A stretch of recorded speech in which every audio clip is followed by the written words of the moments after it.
Isra' Mi'raj merupakan peristiwa luar biasa dan dahsyat yang dialami oleh Nabi kita iaitu Nabi Muhammad SAW sebelum hijrah ke Madinah. Tidak ada satu pun manusia yang mengalaminya. Menempuh perjalanan yang laju seperti kilat, naik langit ke-7 hingga ke Sidratul Muntaha.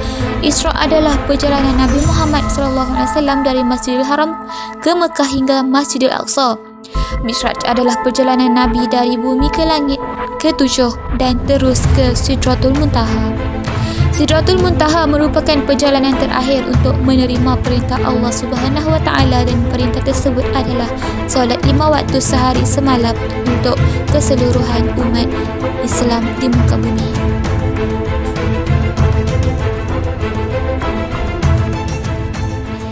Kaum Quraisy menjadikan kisah ini sebagai bahan gurauan dan ejekan, lalu menafikan tidak mungkin perjalanan sejauh itu dilalui oleh seorang manusia hanya satu malam. Namun, bagi orang mukmin, berita tentang perjalanan Nabi Muhammad SAW ini adalah satu yang harus dipercayai dan dianggap sebagai mukjizat yang Allah berikan kepada hamba pilihannya. Peristiwa yang dahsyat ini yang tidak pernah dilalui oleh sesiapa pun hanya boleh dipercayai oleh seorang yang beriman. Namun, setelah ribuan tahun, perkembangan ilmu pengetahuan dan teknologi yang dicapai oleh peradaban manusia moden dapat membuktikan bahawa peristiwa Isra' dan Mi'raj ini merupakan peristiwa yang benar dan kita harus mempercayainya.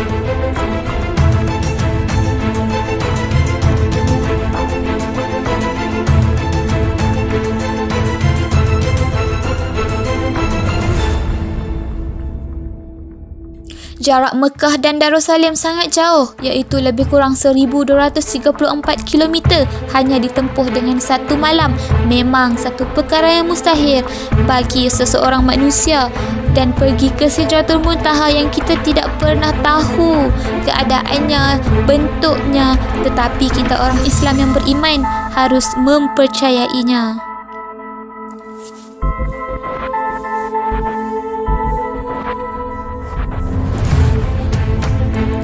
Dahulu, orang-orang Quraisy hanya menjadikan unta sebagai kenderaan dan keldai untuk mengangkut barang-barang keperluan mereka.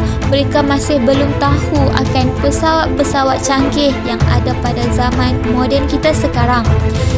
Pesawat-pesawat canggih seperti kapal terbang dan pesawat angkasa luar yang boleh membawa seorang manusia dengan masa yang sangat pantas. Di malam Isra' Mi'raj, Allah telah mengutuskan seekor binatang untuk Nabi Muhammad SAW menunggang untuk ke Sidratul Muntaha, iaitu burak.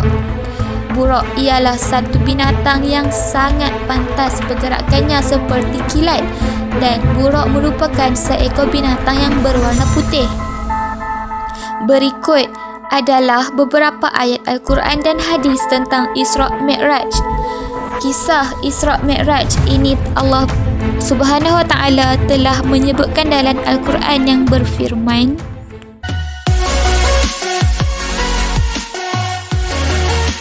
jenis-jenis solat-solat sunat yang terdapat dalam Islam. Antaranya ialah solat sunat tahajud, solat sunat rawatib, solat sunat hajat, solat sunat witir dan juga solat sunat duha. Dan saya akan terangkan satu persatu mengenai solat-solat sunat ini. Solat sunat tahajud ialah solat sunat di mana solat yang paling utama selepas solat fardu adalah solat malam, iaitu solat tahajud lah. Dan Allah sendiri telah menjanjikan kelebihan kepada sesiapa yang melakukannya, kerana Allah telah berfirman, sesiapa pun yang berdoa kepadaku, maka aku akan mengabulkannya. Sesiapa yang meminta kepadaku, maka aku akan memberikannya. Sesiapa yang memohon ampun kepada aku, maka aku akan ampuninya. Jadi daripada sini kita boleh tahu yang Allah ni turun pada waktu malam dan juga seperti ke malam untuk mencari hamba-hamba dia yang mana menjalankan solat-solat tahajud, memohon kepada dia, meminta kepada Allah, meminta ampun, meminta rezeki, meminta kehendak, dan Allah akan tunaikan, Allah akan kabulkan setiap permintaan kita. Seterusnya ialah solat sunat rawatib. Solat sunat rawatib ini ialah solat sunat yang paling dijaga oleh Rasulullah SAW. Tambah-tambah solat sunat rawatib subuh. Solat sunat rawatib ini sangat-sangat dituntut, dan ada riwayat yang mengatakan barang siapa yang tidak meninggalkan 12 rakaat solat sunat rawatib, maka Allah akan membangunkan baginya syurga-syurga, rumah-rumah di syurga kelak. Solat rawatib ini terbagi kepada dua, iaitu solat sunat rawatib qabliyah dan juga badiah. Qabliyah ini biasanya pada subuh dan juga zuhur, iaitu sebelum menjalankan solat fardu. Dan qabliyah ini kebiasaannya waktu maghrib, waktu isyak, apabila kita melakukan selepas pada solat fardu. Okey, seterusnya adalah solat hajat. Solat hajat ini adalah solat yang mana kita melakukan apabila kita berhajat kepada sesuatu. Sebagai contoh, saya nak SPM 5A. Jadi kita akan melakukan solat hajat, meminta kepada Allah supaya Allah kabulkan doa kita. Sebab kita berhajat, jadi kita solat. Seterusnya adalah solat sunat witir. Solat sunat witir ini adalah solat sunat yang sangat-sangat dituntut, dan juga waktu kita mengajarkannya ialah selepas isyak sehingga terbitnya fajar. Lakukan sangat senang. Cara lakukan sama ada kita nak lakukan 11 rakaat, 3 rakaat, 2 rakaat ataupun sekurang-kurangnya 1 rakaat.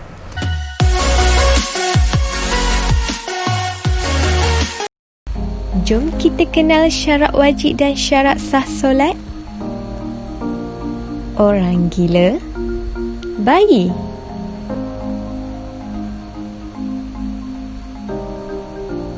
Adakah mereka ini wajib solat? Jawapannya, orang gila dan bayi tidak wajib solat.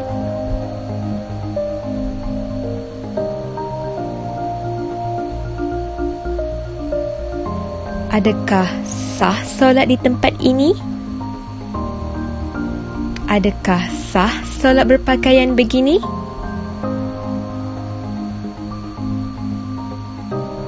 Tidak sah solat jika tidak menghadap kiblat.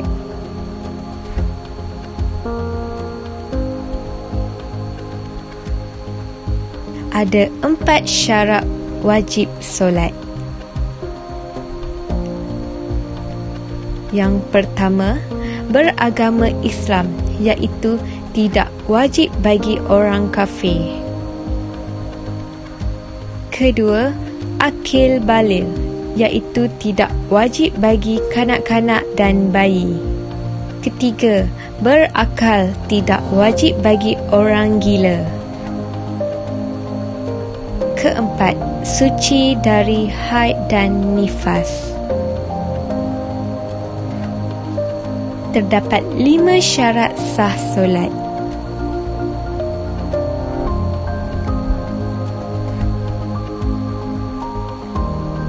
Yang pertama, mengetahui masuk waktu solat. Yang kedua, menghadap kiblat. Ketiga, menutup aurat bagi wanita seluruh tubuh kecuali muka dan tapak tangan. Keempat, suci dari najis. Dan terakhir, suci dari hadas kecil dan hadas besar.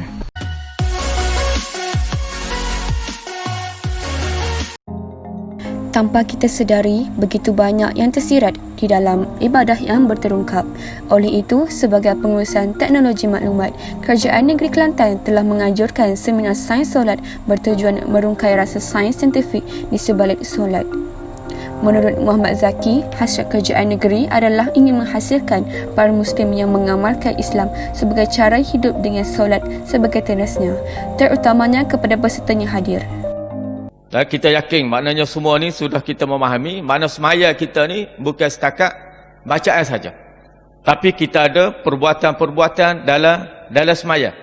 Kalau kita laksanakan dengan baik, dengan tertib, dia insya-Allah maknanya akan boleh memberi, terutamanya dalam soal kesihatan, ataupun dia boleh beri kesan kepada minda yang baik, pemikiran yang baik. Sebab itulah kajian ini cukup baik kepada kita untuk sama-sama kita kita hayati dan sama-sama kita amalkan dengan baik dalam kehidupan kita.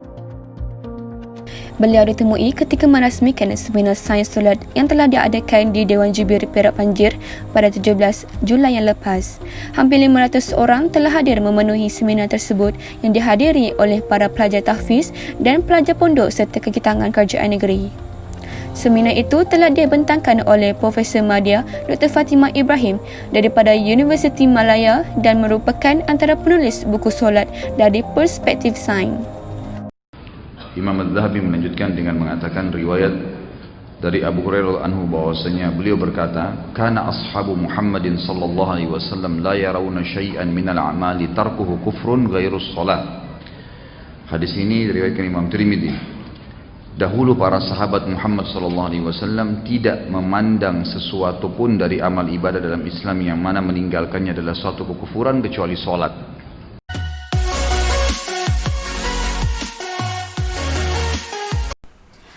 Tidak mudah untuk memahami bahawa sembahyang itu boleh menegah pelakunya daripada melakukan dosa-dosa besar dan kemungkaran. Ini berpunca daripada kejahilan diri atau kerana pembelajaran yang diterima tidak menekankan tentang pentingnya sembahyang dengan tujuan untuk membenteras kejahatan diri. Banyak orang beranggapan bahawa sembahyang itu perlu ditunaikan kerana sembahyang tersebut merupakan salah satu daripada rukun Islam. Berdosa kalau tidak ditinggalkan dan mendapat pahala kalau dilakukannya. Kesimpulannya, banyak di antara kita yang memahami bahawa solat itu wajib tetapi mereka tidak mengambil indah untuk mendirikan ibadah wajib tersebut.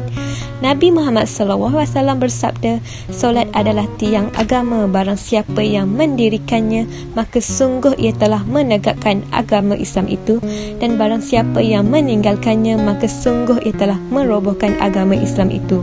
Oleh itu, sesibuk manapun kita, jangan kita lewatkan solat, jangan sesekali melengahkan solat hanya semata-mata untuk melakukan kerja dunia.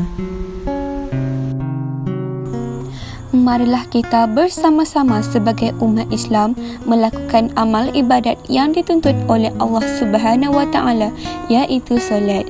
Dengan solat, kita akan lebih mendekati diri dengan Allah Subhanahu Wa Taala dan insya-Allah hidup kita akan berjalan dengan baik dan diredainya hingga tibanya masa nyawa kita akan ditarik. Kita sebagai umat Nabi Muhammad SAW harus tahu sejarah solat, kerana Nabi Muhammad SAW kita telah melalui pelbagai ujian dan dugaan yang berat untuk menyampaikan wahyu yang telah diturunkan kepadanya.